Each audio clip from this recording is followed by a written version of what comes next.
Ada beberapa hal yang saya ingin garis bawahi, Pak. Tadi Bapak katakan bahwa untuk kasus peredaran narkoba di institusi Polri tidak ada ampun, harus PTDH, artinya harus melalui sidang etik dulu. Nah, untuk kasus Teddy Minahasa ini setahu saya belum ada sidang etik ya, Pak ya. Masih dipersiapkan oleh Kapolri. Berdasarkan aturan seperti apa, Pak? Untuk kasus sebesar ini, apakah perlu dikedepankan etiknya dulu, baru kemudian pidananya, atau memang harus menunggu pidananya dulu?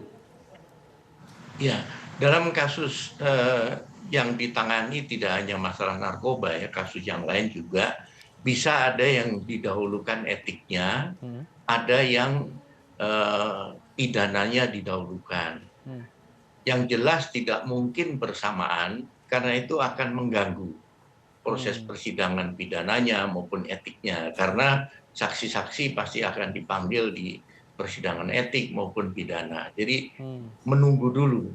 Nah, oleh sebab itu dalam kasus Teddy Minahasa ini tentunya menunggu pidananya selesai, minimal di tingkat pertama, di tingkat pengadilan negeri, baru kemudian sidang etik berjalan. Oke.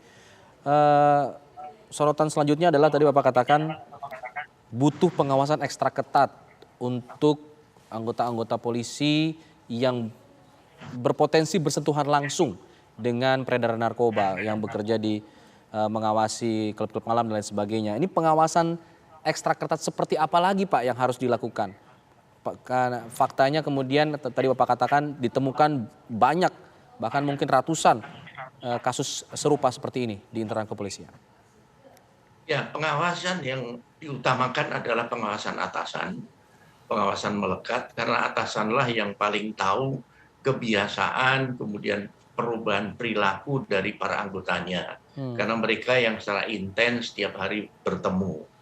Ketika anak buahnya mulai berubah sikap, malas, kemudian ngantuk terus, kemudian tidak fokus bekerja, kemudian juga berbohong, kemudian bisa dilihat juga dari penampilannya.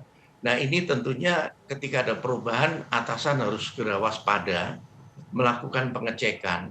Apakah ada masalah pribadi, apakah ada masalah lain, langsung dilakukan tes urin. Ketika positif, harus segera dilakukan rehabilitasi.